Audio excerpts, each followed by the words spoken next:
شوفوا اسمعوا، انا قلت الكلام ده وبكرره، محدش يقدر يعتدي على مصر بشكل مباشر. ليه؟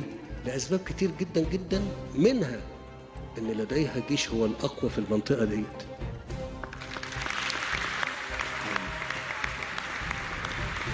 طب اعمل ايه طيب؟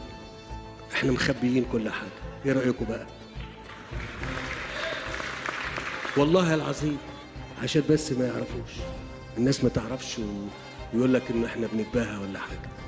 احنا جيش قوي قوي، تقوم انت تنال منه بقى وتتكلم عليه والكل متداري ومداري نفسه كده. لا لا لا لا لا، ده جيش وطني شريف، جيش وطني شريف.